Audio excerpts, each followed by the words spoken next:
Alright, game on everybody! We got Division 1 on our hands in the new patch 50.2. Not really too many crazy changes. I mean, a couple of heroes received some. Nothing too fancy on the ones that we are seeing here. But again, this is Division 1. We got Project Krama going up against Don Our Fedoras. And on the left side, here on our first mech, Tomb of the Spider Queen, Lishitz on ETC. Baby Houdini on Urel. We got Evan and Maiev, Snaky Boots on Rega, Rainy Day Eric on Vala. And to the right side of the map for Don Our Fedoras, Rooney on Tacita, Arunas on Hanzo, Mango on Lucio. We got Epic Source on Leo and Mist on Garrosh.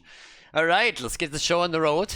Now, a couple of the changes that don't really make a difference for this particular game, but something that is going to be a little bit more impactful on one of the current meta heroes is actually that Jimmy's Exterminator got nerfed a bit.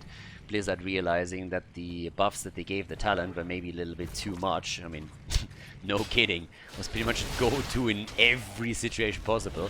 So the extra damage got reduced, and we're gonna have very likely an impact, therefore, on the level 1 choice.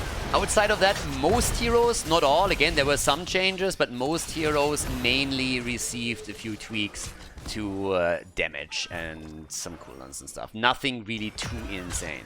So there's a couple of heroes, of course, that received greater changes or more impactful ones, but on others, it's as so often these days just a little bit of tweaking to see, okay, is that maybe bringing the hero into a better position, yes or no. But either way, let's focus a little bit on the game here in Division 1 of HeroesLounge.gg. We got the kill, the entry kill, against Hanzo. Yep, the man with the hipster beard already down. Rega came in for the quick kill. Rega, for example, also a hero that got changed slightly. The level 20 talent for Farseer's Blessing is now a bit more impactful. A lot of the level 20 talents, by the way, were a little bit more impactful now. Talking Uther, for example, his Divine Shield with the Bulwark of Light now kind of applies to, I mean, all the allies in the area, which is nuts. Former pros like Smexy read through the change and just started laughing and were like, okay, are they actually serious?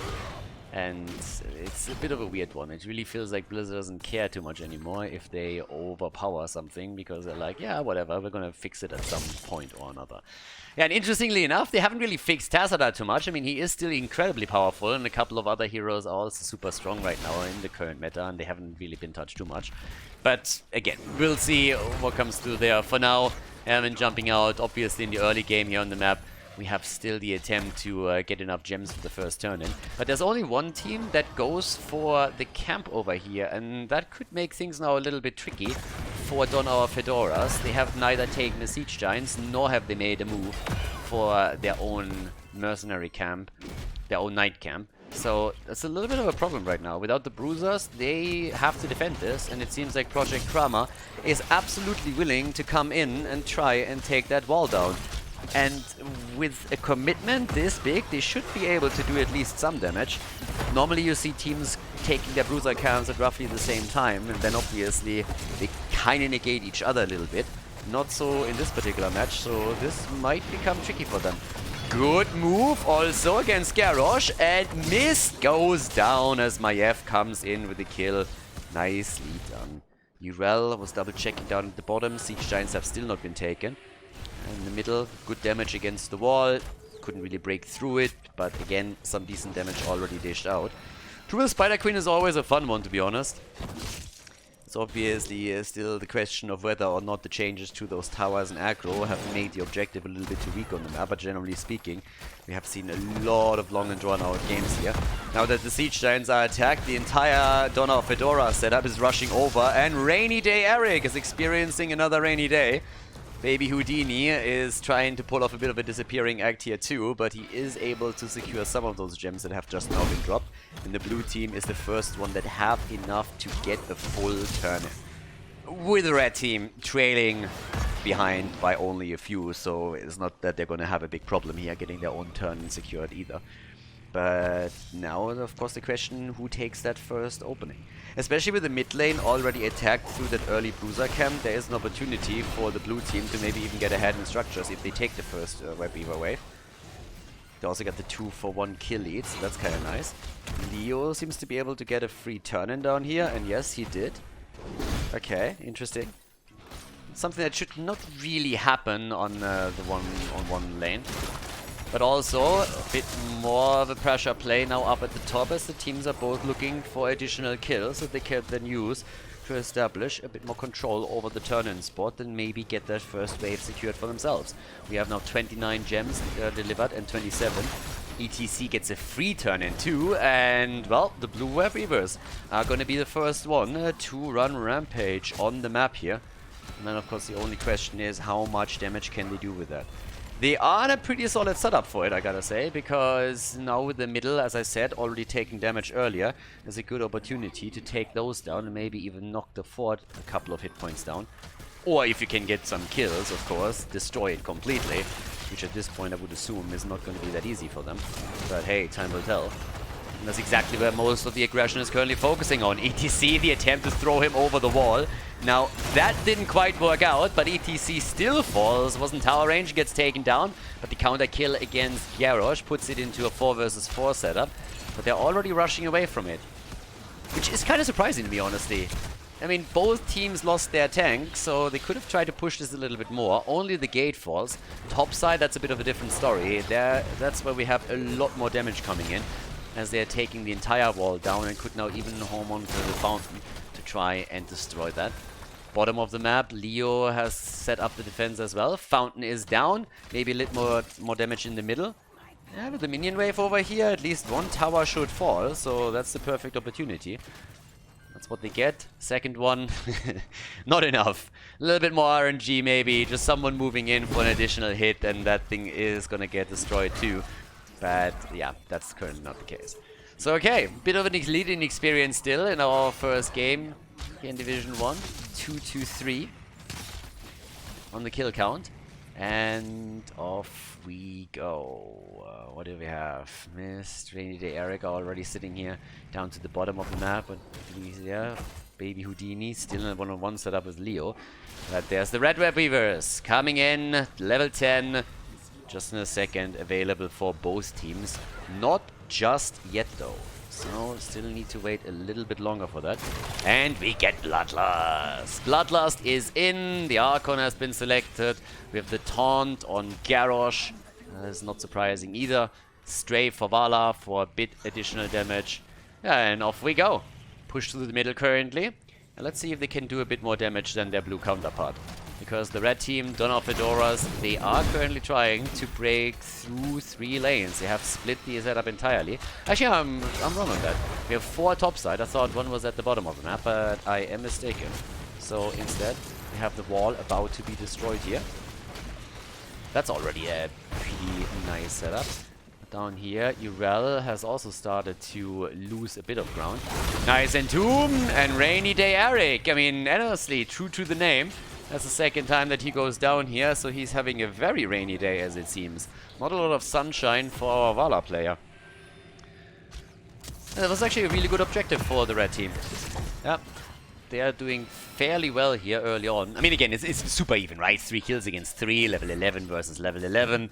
You have a few walls destroyed, a couple fountains. It's not like we have a massive lead for either one of the teams at this point, but of course, it's still noteworthy that the red team was able to push this a little bit further. They're turning in again. They get the 22 gems on Epic Source delivered. That's important. They have their own camp taken on the left side. You see pretty much the same thing happening now as well. So this time we're going to see those 2 camps clash in the middle, which is going to be highly important for them. But the setup just in general, it's all leading to the next turn in, becoming more and more important, because this is where you can build some momentum and start to take more of a lead on the map itself. They're looking for kills. I mean, there's the turn-in. There's also a bit of a poke battle happening. It's all about the Bloodlust timing now, of course, too, on the side of Project Krama, as they're going to try and set this up for the next fight here. Leo is interrupting Baby Houdini the entire time with the 33 gems that Urel holds. She could deliver the turn-in for the team. Only a single gem is missing for Donna Fedoras. But the fight down here is about to break out. So here we go. Another turn-in attempt from 2 this time. Snaky Boots. Baby Houdini is already falling back. And up towards the middle. Still additional damage dished out by the camp that we've been talking about earlier on already. So, let's go. I mean, right now, what else can we get here? Bit of damage. Who gets the kill? Who's able to set himself ahead just a tiny little bit to make the plays here? That's the bigger question right now. And currently, we have the blue team turning in again and making it happen. That's Maiev down. Lucio actually getting the last kill in, adding insult to injury here. Rhaegar dead, ETC down, no mosh pit, no nothing. That's a couple of kills, and the Web Weavers should not really do a whole lot for the blue team at this point, so that's kind of unfortunate. Project Grammar, they get the turn in, and then they lose 3 heroes, which means that they have absolutely no chance to push with this. So, massive setback on their end now. That could actually be really a problem. Top side, Vala is at least attempting to do a bit more damage with all of this, so she's gonna try and do what she can here. But, yeah, has to already fall back a little bit. Maiev comes in now that they're back, but they lost, of course, a lot of time.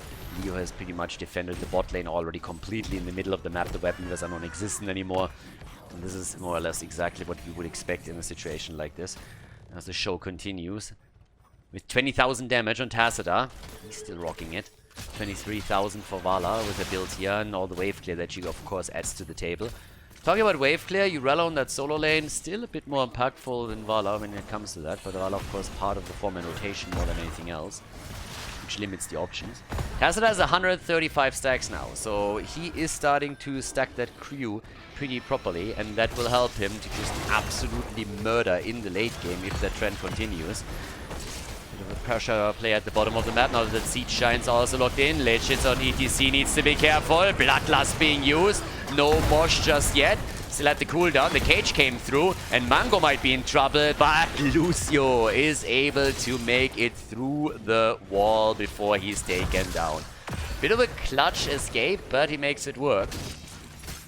Donau Fedoras with 6 kills to 3 have now also an entire level lead, which is of course fantastic for them if they can get the turn in and then push with a level 16 talent.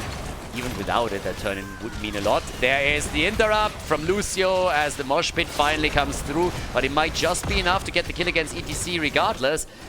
No, Garrosh goes down.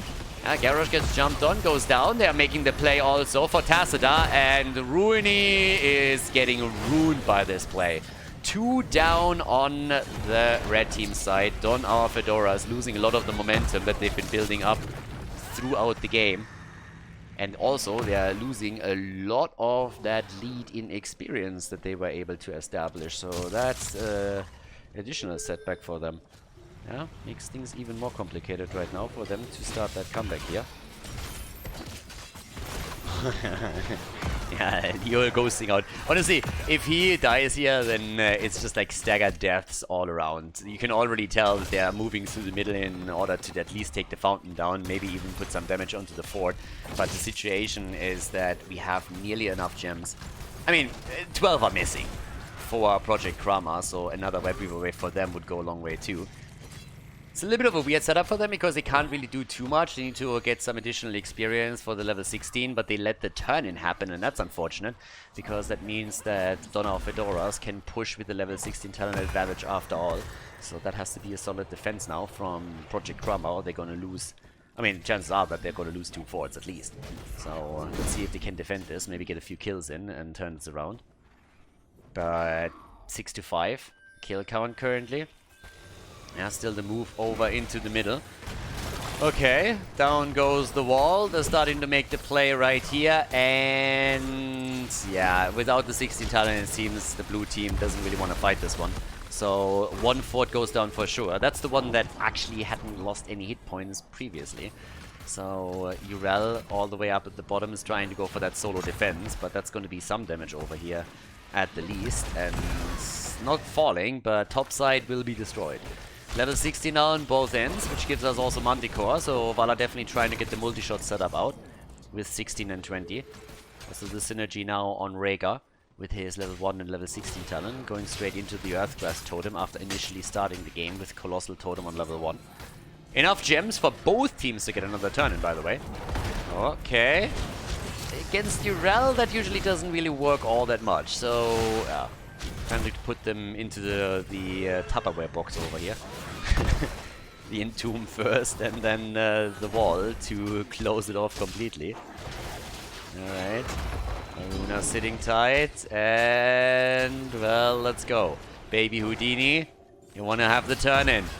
There's Maiev coming in with the flank, trying to go for the tether, doesn't get it. Bloodlust being used as they go for miss. The arrow misses, goes through the entire team and doesn't hit anybody. There's the mosh pit, 1 down, 2 down, that's a third delivered. ETC dies for it, but just look at the amount of gems that is being lost there. Holy shit, they had enough for a turn. They lost more than 40 gems. I think they lost 50 in this encounter.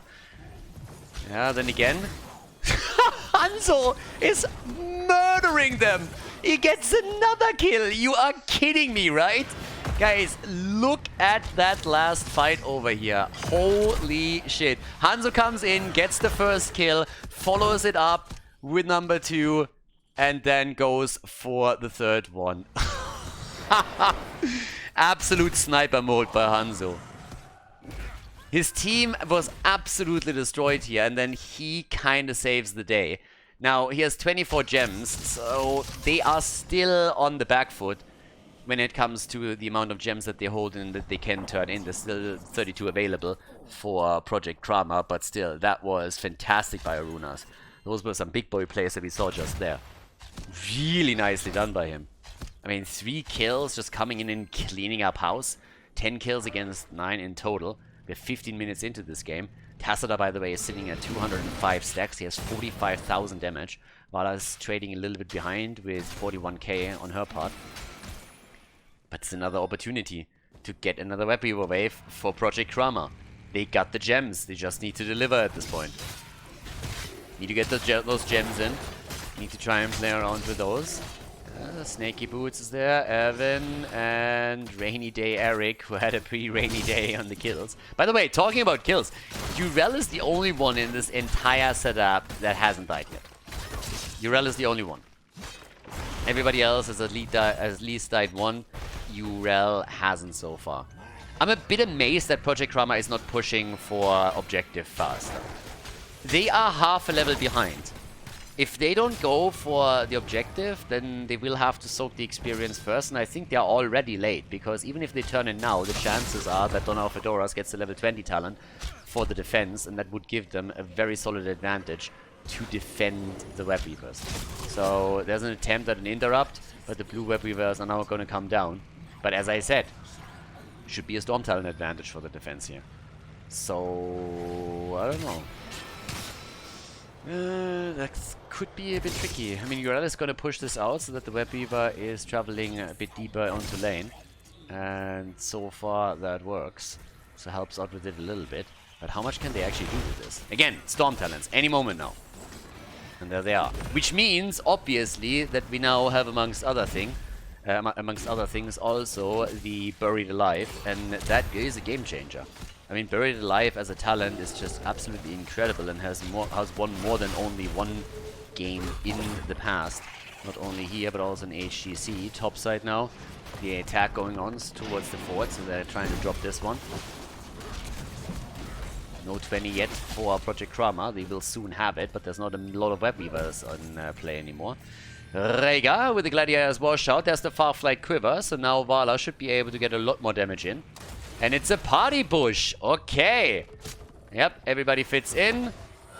And here comes Garrosh. The slide, the bloodlust. They pop all the R buttons and they still don't have the kill because Lucio ruins the play. ETC turns it into a dance party. They're still trying to make the play here. Bloodlust is active. Leo dies first. They're trying to go for Garrosh again, and this time they get him. It took them a little bit to make it all happen, but they are able to get a kill. They are able to get the double. And could theoretically still push through the bottom with that double wave that is here. But apparently they're a little bit scared of Hanzo, are they? Well, not anymore. That's the kill that they needed. Vala even going for the strafe and just saying, like, I got him! I got him! Could be a boss play. They should honestly go for boss here. And I guess they are. They're rotating between lanes, taking the top here, and the move towards boss. I mean, even if you're in full vision of your opponent, thanks to the minion wave, it doesn't really change anything. What are they going to do? Donald Fedoras just don't have anything that they can throw against them now. So we are 19 minutes in. 12 kills against 10. And boss will be taken by Project Kramer now. So they have the lead through the top lane push that they can now set up. But they are behind in structure, so that's kind of important to note here too, because that mid fort is still in play. Leo has in the meantime gone down to the bottom of the map, so he is going to try and get those siege giants set up. And that might be a little bit annoying now for Project Kramer, because if they want to push with the boss, they have to neglect the bot lane. And with the catapult and the siege giants, that could mean trouble for the bottom keep. Depending on how this fight ends and how long it lasts. Now, Urel is pushing this in. They can go for another turn in 2. Baby Houdini has the gems that they need to deliver if they want to have the Web Weaver wave coming in. And that's exactly where he is headed now. So he's going for the turn in. But the absolutely abandoned boss. That boss allows them a bit of space on the map. So they were able to at least get more map control in the middle because of it. But it doesn't do a lot of damage. It goes through the wall. One of the towers is, I mean, still in play, but obviously will be taken down soon. Tassadar, by the way, is done with his quest, which is also, of course, reflected in his damage output. He's sitting at 60,000 now. Look at the siege damage, by the way. 177,000. Okay, it's Web Weaver time. 20 minutes into the game, and it is time for the Web Weavers. Moving through the middle, trying to take this all out. Baby Houdini at the front again with the Urel plays the space go, just jumping in time and time again, trying to obliterate them here. And let's see how much they can do with this. Off we go. Alright, so there's the jump, there's the play. Yep, there's another little setup against the Web Weavers. First one is already down. Top side is where we have the push. With 12 to 10 kills, that's still an opportunity to take down the first keep here. If they just rotate in for it. There's a bit of posturing happening in the middle of the map, but down to the bottom there's also another Web Weaver wave that is currently pushing through all of this. The top side is so far all is looking pretty decent. Yeah, they're starting to get the damage in here as well. Go for the keep and take it down, so that's a nice lead in structures on the map. And in addition to this, we also have bottom of the map still pushing out to take down the catapults. Gate has fallen, wall has fallen, similar picture in the middle. Bala still playing it off. Nice, gets also the Bloodlust support here. That's actually really good for her. And just starts to shred through Leoric. I mean, Manticore damage is absolutely murdering him. And in addition to that, we see Maiev also going into the kill. Oh, Runas is dead too. And all of a sudden, it's a full bloodbath here. 2 are down already. There's the Mosh, there's the kill. But Tassadar is not giving up on it yet. He goes in, takes Rhaegar down, and the blue team falls back for now. They get another structure destroyed. It's a 2 versus 4, and they're on the run now. Urel is coming back in as they're attempting to turn it and go for the counter kill. But they don't have a minion wave coming in with this, so a bit problematic to get any kind of serious damage out now. 45 gems still in the hands of Donner Fedoras, and not enough gems for turn-in by any means. For Project Kramer. I mean, they have to decide what they want to do here. At the least, you should take your opponent's camp away if you don't push for a keep here. They have a really good situation going for them, but now that Leo is back, it starts to become a bit more problematic. So despite the fact that they got a lot of kills in, they didn't really capitalize on it. Yeah, they didn't really do anything with this, which is a bit problematic to say the least. Urel is down, that's gems lost if they can't do anything about it. All of a sudden, Donner Fedoras are coming back to business, ladies. I don't know what to say. It was a 4 versus 2 on the map. They didn't take camps away. They didn't go for a keep push. It didn't really do any damage. And instead, we now have the red team starting to come back into it with another kill against Urel, eliminating a few of the gems. They themselves, as I mentioned previously, have the gem count that they need to go for another Web Weaver wave. And that would allow them to potentially destroy a keep and maybe come back into the game here. Gems are always your ticket towards a comeback. And if you don't lose them and you just hold them throughout the fights, then you will find yourself in a position where eventually you can put them to some good use and then maybe make it work. So now we got 15 to 12 in kills, 23 minutes into this, and the opportunity to take maybe the game here. Alright. Red Weavers are descending. And that is the opportunity to go for the kill. I mean, right here in the middle, of course. I am surprised that they're not pushing with this a little bit further. But again, once the web weavers are down, it's going to do a bit more. But if they could have saved this just a tiny little bit longer, it would have been really nice for them too. Top side, on the other hand, that's where we currently have the attack starting to come in. So that's kind of nice as well. Yeah, try to knock down the wall. But as you can see, the web weavers in the middle are not going to be as impactful as they potentially could have been here. So that's a little bit annoying. But at the top, still the opportunity. I mean, they can make the play here. They can take the wall down, which they now did. So that's already off to a good start. Can they take the keep? They kind of need to. Top lane is also the lane where they have no keep any longer. So that's another part of this. And it seems like they can actually pull that off. We don't see a kill yet. There's not a lot of heroics that have been utilized yet. But Project Drama just let this go. You're just looking at it like, nah, we didn't like that keep either. Was built the wrong way, you know, it needed to be renovated. Maybe it's better we just tear it down and then rebuild it or something. Looking at the pragmatic side, apparently. So that's one keep down, and the red team is just deciding that they will stay in the middle of the map a little bit longer in the attempt to see if they can get even more damage done over here. Which so far isn't really the case, but I mean, let's see what else they can do. All that you need is a good entomb, right? Get a good entomb, get a decent follow-up from, let's say, Hanzo with an arrow. Turn-ins are going to become important too, and gem counts are very similar right now. It's actually kind of interesting because the red team had mini wave, or web wave less, but if you just look at the amount of gems, you can see how through those kills that the blue team got, it was a big blow to the gem count for Donald Fedoras. That's a big problem for them, actually. But, alright. So, setup is slowly starting up here. We have them going through the middle again, trying to make the play over here with the Entomb. There's the Bloodlust. They go for Mist, and Garrosh is in trouble immediately and goes down. The arrow hits 2, so there's that. Erwin is a bit low, needs to fall back with his Maiev, but they get the kill against Leoric. And now with the strafe of Vara, they get even more damage onto the board, and they have an opportunity to try and maybe now get either the boss or a turn-in. 65 gems in their hands, so they get closer and closer to another turn-in here as well. But they seem to be a little bit undecided on what to actually do here. Boss is called, as it seems. It is a 5 versus 3, so you should have an easy time taking that. Hassada is of course still out, and that bad boy is sitting at nearly 100,000 damage already. 255,000 damage at this point in regards to his siege damage.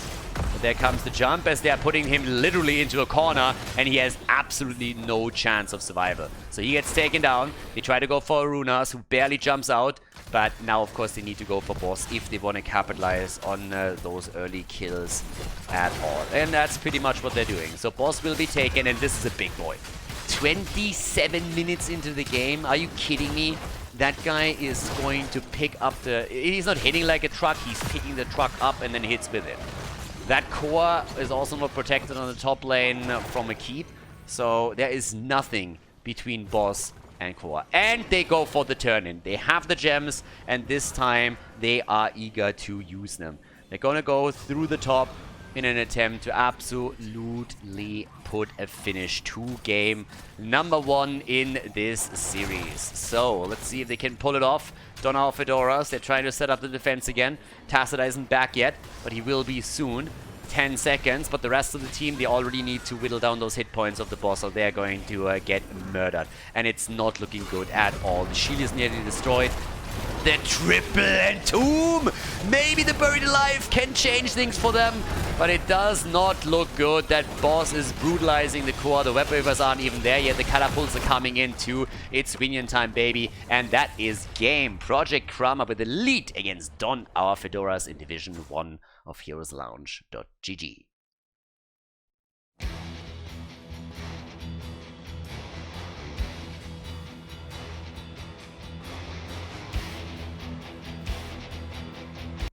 Game number 2. Let's jump in. Project Drama is taking the lead on Tomb of the Spider Queen, and now that we're on Cursed Hollow, we have on the left side Lichits on ETC, Evan on Deathwing, Rainy Day Eric on Liming, Snaky Boots on Stukov, and Baby Houdini again on Urel. To the right side of the map, Rooney on Reyna, Epic Source on Phoenix, we got Mist on Muradin, Mango on Ana, and Brad Bucket on Ragnaros. Alright, so we got a bit of a Ragnaros play over here, that's going to be interesting. Also, again, here, now we have Exterminator with a bit more of a setup. Like, so now the basic attack deals 50% more damage. Instead of the 75 that we had before that. So as I said, the patch actually impacted this quite a bit. Still the pick though into Exterminator. Thought process, as I said, is normally that you want to go for bosses on the map. You're trying to burn them down, get boss control, play around it. I would assume that the talent choices on level 1 are now going to be a little bit more diverse for Reyna. This is at least what we can expect here from Jimmy. But time will tell, especially once that we are seeing more games coming out of like the top teams. This should be a pretty interesting battle. Back in the days, it was always between Ace and the Hole and this. Ooh, nice setup over here. That didn't quite lead to a kill against Mist, but I already like the attempt at a combo that we have with ETC and Stukov. Can do a lot, and if Li Ming is around and then gets the combo connected, that can be a very, very quick kill against more or less any target. Maybe not quite Muradin, but Ana, Phoenix, Rag, and Reyna definitely need to be careful because they can pack a punch. The first tribute is going to spawn topside, and that's one of the main reasons why the blue team is now going for the Siege Giants first on their end. And on the other hand, we have the user camp taken. I mean, I explained this already quite a bit, but this is exactly the kind of setup that you want to have normally. Where if you have the objective on your Siege Giant lane, you take the Siege Giants early, you take the Bruiser Camp late, and vice versa, of course, on the other side. Just like swapped around, since you want to get as much value out of those Siege Giants if the tribute spawns topside. So a bit of an advantage for Donner or Fedoras. If they time that properly, they should be able to get some serious damage towards the bottom lane, or at least force one of the heroes to stay bot side a little bit longer, which they could then capitalize on by grabbing tribute number 1. Ragnaros is down though. Alright, so Ragnaros eliminated by Rel at the bottom of the map. Okay, Muradin gets also attacked and is a little bit low, him in the middle. Yeah, that is off to a good start for Project Trauma. Alrighty. Li Ming going full Silver Surfer here. And in the meantime, the top Siege Giants are about to be claimed by Epic Soar. Okay. So, Siege Giants at the bottom of the map are also moving out. A little bit early maybe on the grab here, because objective hasn't even been announced yet. So this is something that should normally be taken slightly later. You don't want to take it that early, usually. You want to take them as the objective is announced, then you will put the bot lane under more pressure, which is just not really the case right now, so that's a bit of an issue. Rooney is also low on HP, so they can't really protect them for too long. Urel can now literally just jump behind them, push them in, and that's exactly what we're seeing. Yes, that's a super easy defense for Urel. No problems down here. That means that you can fight for the tribute now at the top of the map without any problems at all. Oh, Mist is in trouble. And your main tank losing this many HP just as it starts is not really a good opening into the fight. Oh, Brad Bucket! A little bit deep, my friend! Yeah, that didn't really do anything for him. I'm actually shocked that he didn't just use an ability to go for the interrupt. Instead, I must have been in cooldown. I mean, there's no other explanation, honestly. Instead, he went in for the auto attack, and the blue team was probably about as surprised as we were. And just said, like, wait a second, you want to die? I mean, don't get me wrong, bro. We are happy to accommodate you here, but damn. Set up against Rooney. He's barely able to make it out. 2 kills against 0 now. The level 7 is in the hands of Project Trauma, giving them a bit of a lead now, of course. And it is party time. Okay. Another hit keeps coming. Objective, of course, is now up too. Another opportunity to lock in a tribute. The lead so far has, of course, been taken by the blue team. Yeah, let's see if they can get a little bit more out of this one. Already? Baby Houdini coming in. Yeah, another combo. Rooney gets hit, gets locked in, and with another jump, they are taking him down. That is, again, a pretty awful start into the team fight. Losing the damage They just have real problems securing themselves a good position before the fight starts, and that leads to a second tribute for Project Krama, which means they are only one tribute away from putting the curse onto the opponent's team. So that could honestly turn into a very quick momentum swing, a huge snowball. I mean, pretty much an avalanche if it comes to that. Not really an easy position to be in, if I'm honest about it. So yeah, that could backfire very, very quickly now. Deathwing sitting tight here in the middle. We still have a bit of a battle happening now, of course. But yep, off we go. Okay. Let's have at it. Down to the bottom of the map, they leave Epic Source alone. Not really sure about that decision. That could also be another problem. Yeah, ETC comes into it, at least try and get as much of the experience as he can. But it's the moment of truth, right? And you look at experience, there's nearly level 10 in their hands. Guys, I'm a bit scared, I gotta admit, for our Fedoras. This is slightly problematic, what we're currently seeing here. Project Krama is currently sitting in a spot where they have the lead in tributes, and in addition to that, they are also nearly level 10. And nobody's fighting for it. Red team just says, alright, screw it. We don't want to fight into that. It's a bad position for us. They nearly have level 10. Let's just let it happen and play around the curse instead. Okay, fair play. I'm not so sure if they can really make that work, but I guess they're gonna try. Top side, red bucket. Okay, they're gonna try and get the kill here. That should be a kill, right? Yeah, of course, with ETC sliding in now too. There's no way for Ragnaros to get out of this one anymore. So Ragnaros is down. The lava wave comes in, meme confirmed. Trying to push that lane back. Instead, we have them opting for, I guess, the boss? It's a little bit weird because the blue team doesn't get a lot out of it. Lava wave is in this case actually pretty good to push this out a little bit further. At the same time, we're now also seeing the mid lane not really pushing as hard as it usually does because of the bruiser camp that was taken previously. By the way, also got Planet Cracker and Iophorus. So they went deep into the meme pocket to make this particular setup work. But, like, I don't know. I mean, again, it's the red team that's cursed. I feel like I have to point that out because the blue team doesn't get anything out of this curse.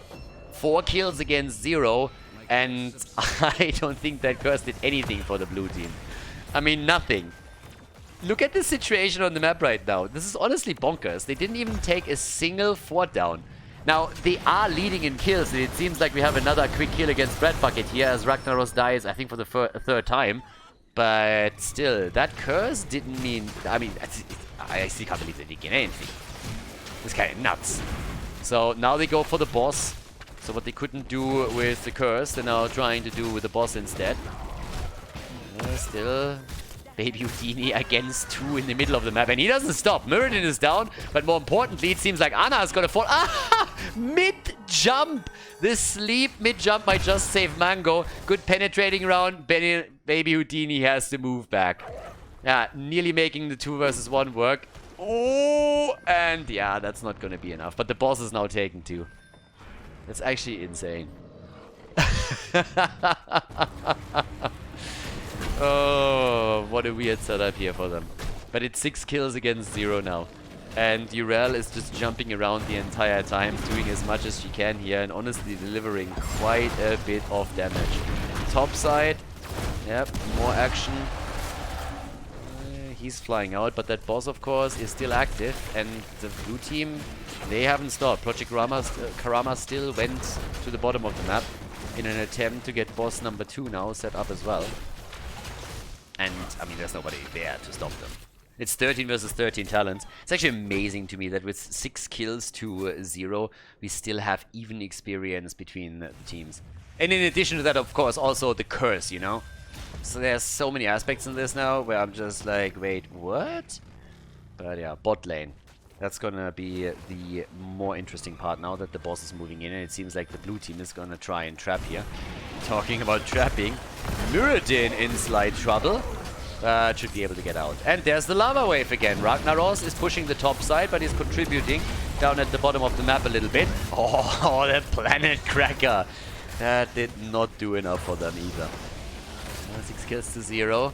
Boss now finally going down to the bottom of the map, but over here it seems like they could get the kill against Ana, and indeed they do. Ana down, Muradin eliminated, 8 kills against 0. Damn. The avalanche continues to hit, and it is hitting hard. Kill after kill is coming here. They want the 2-0, and it seems like they're gonna get it. Oh my god. Phoenix is there too. Yeah, we need a bit of a 6.5 out of 10 moment if they want to start the comeback here, because this so far is not going well, as you can tell. Quite the opposite, actually. Quite the opposite. So, yeah, the keep is not falling anytime soon, but the wall is already getting a little bit damaged. And of course, Ragnaros the entire time.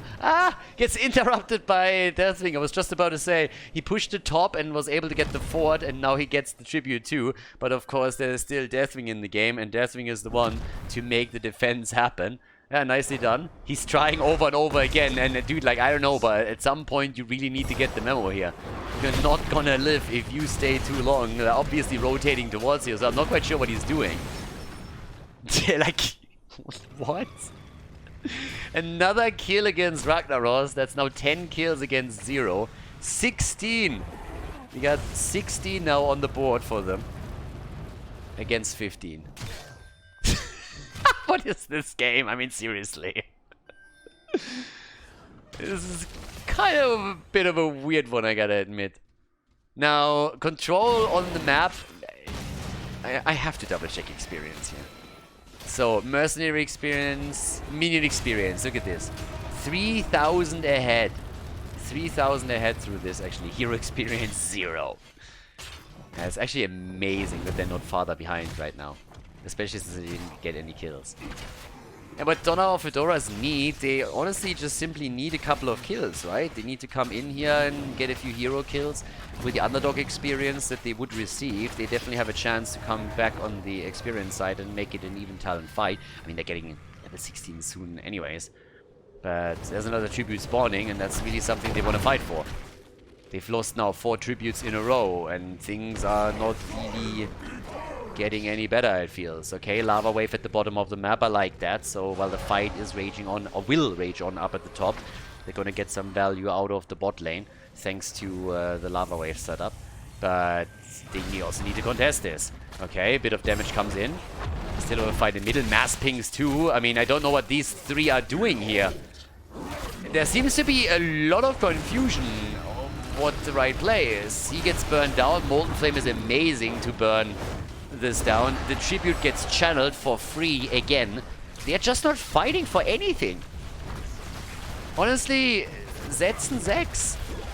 I mean, that's an F for effort right there.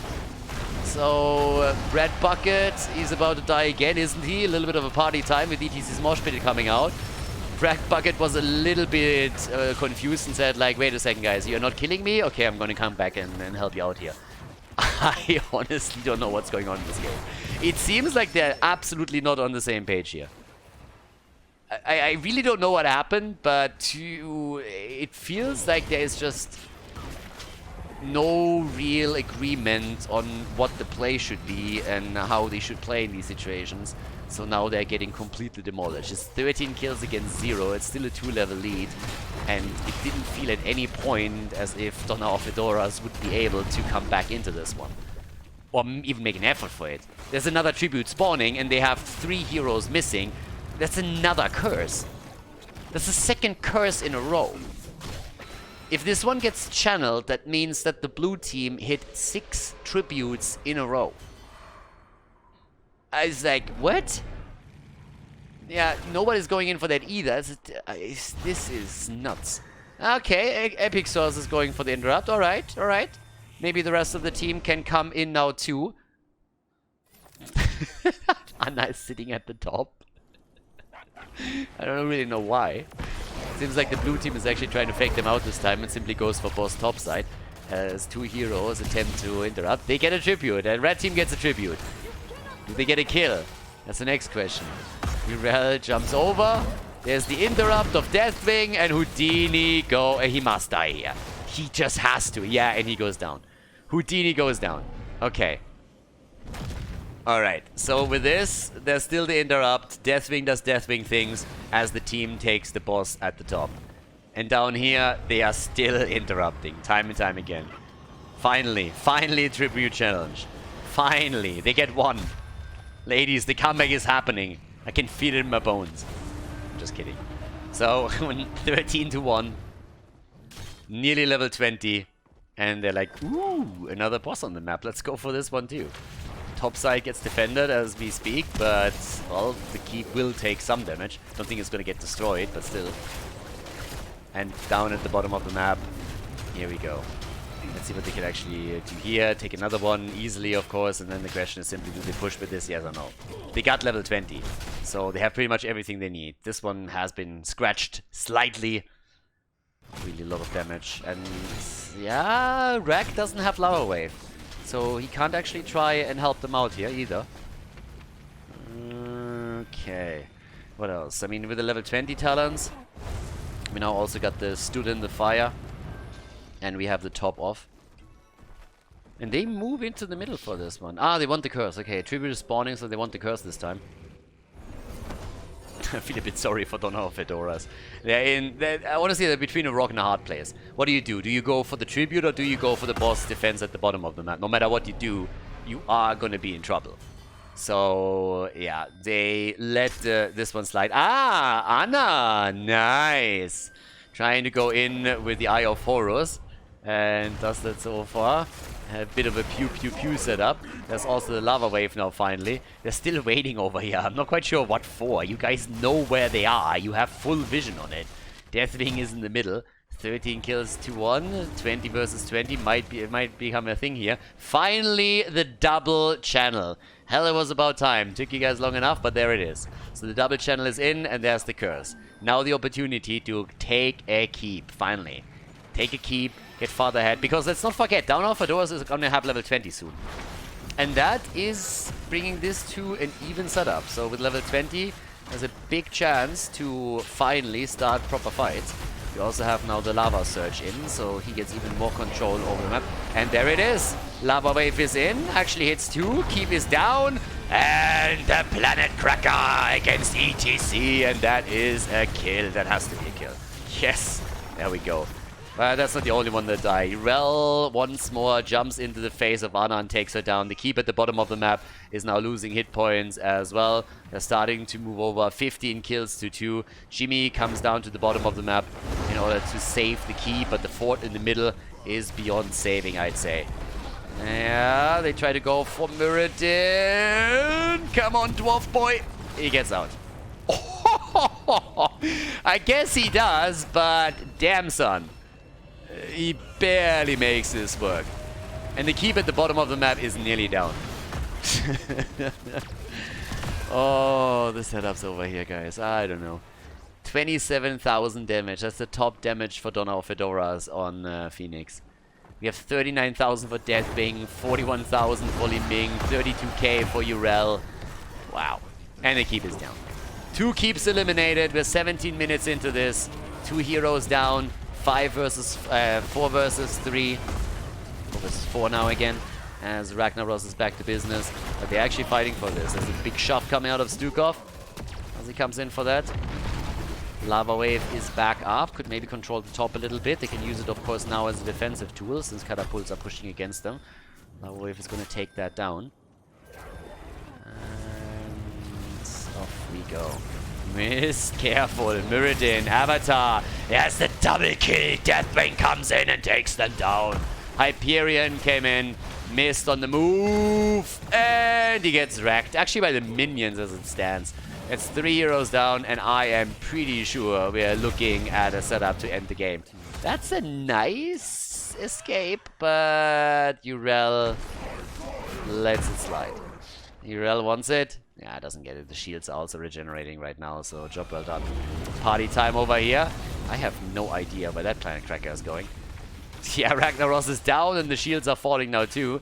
That Planet Cracker was a little bit weird. I recommend glasses. Phoenix definitely was a bit off if you wanted to damage someone. I mean, it was a zoning Planet Cracker. That would make a bit more sense, I suppose. But they go straight in for the key, for the core, and that's, ladies and gentlemen, the 2-0 victory for Project Krama against Don our Fedoras here in Division 1 of Heroes Lounge.gg. Nicely done, and at least in Cursed Hollow, a flawless victory for the blue team.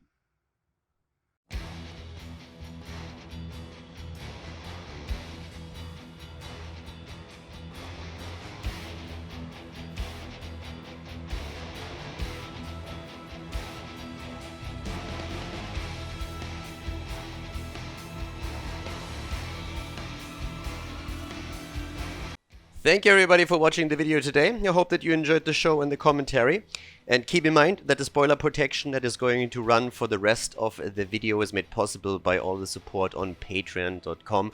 So guys, if you want to support my work, if you want to help me start new projects and keep the spoiler protection in place, please consider heading over to patreon.com/Khaldor. There's also a link in the YouTube description, and check that out.